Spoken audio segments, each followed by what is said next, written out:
Mike here again at Atlanta Motorcycle Works, and today we're going to be talking about one of our prized builds here. You guys have probably seen this on Pipe Burn and all that stuff on social media.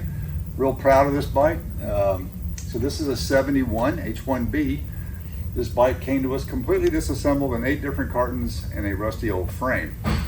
So what you see here is what happens after you put 380 hours into it and a bunch of high-end parts, right? So it's a very, very nice build. Bike is very powerful. Did a full case match on this bike, full street porting, got billet cylinder heads. The ignition in this thing is completely digital, and I program it with my laptop, so I created my own curve. We're gonna have this bike on the dyno shortly and see what kind of numbers she puts out. I bet it's gonna be pretty strong. I rode this bike, and it is no joke. It's very quick. So it's easy to see some of the stuff that we've modified on this vehicle. Now, I did have some parameters that I had to adhere to from the client. I always do that in the initial interviews when we're talking about the project. I told him that, hey, I'm gonna probably take some artistic license with this. What are the parameters that I need to stay in? And he literally just told me, it's still kind of gotta look like an H1, Mike. So I'm like, yeah, that's how I roll, that'll be no problem.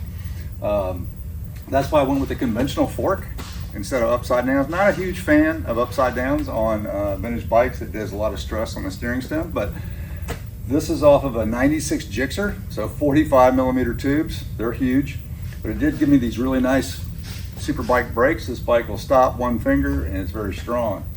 It's hard not to miss. These are Higspeed pipes. They're the only manufacturer for pipes on the H1B because the frames are different.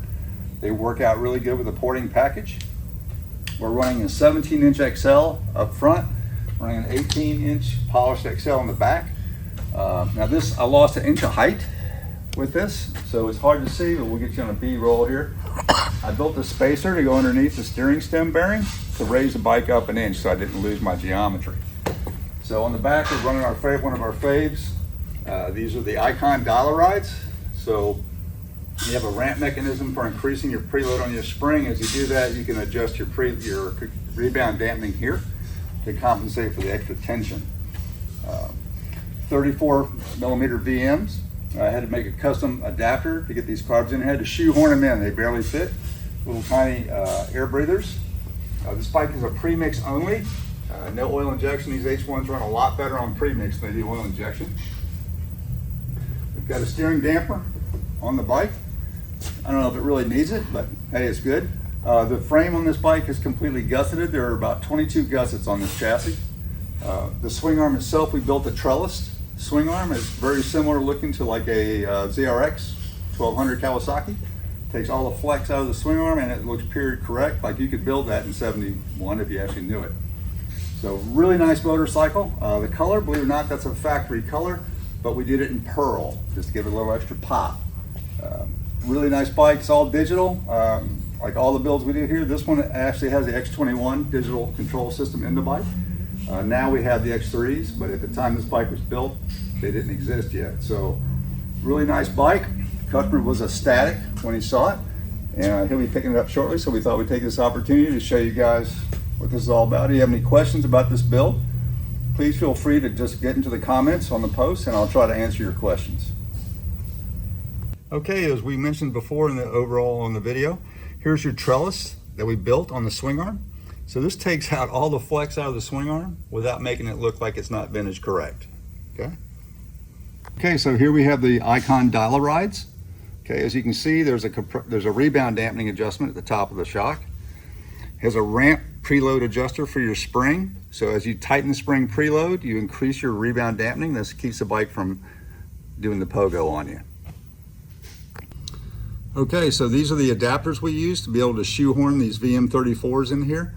Normally that's a lot of carburetor for these engines, but this engine in particular, full stage 2 street port, billet cylinder heads. I custom tailored the compression ratio to what I needed. And it pulls this very nicely. This bike actually has good mid-range, which is unusual for an H1. All right, so one more thing before we're done with the video. I want to give a shout out to Jim Henshaw from Fast from the Past for all of his technical assistance on this build.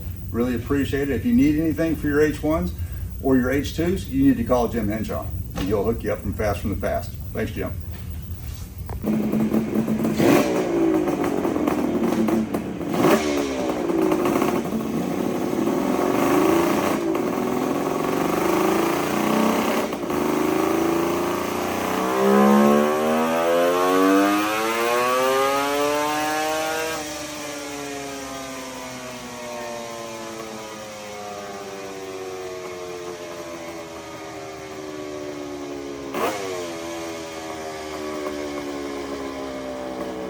to go ride this thing, man. Cannot wait. So watch this. All right, cut it.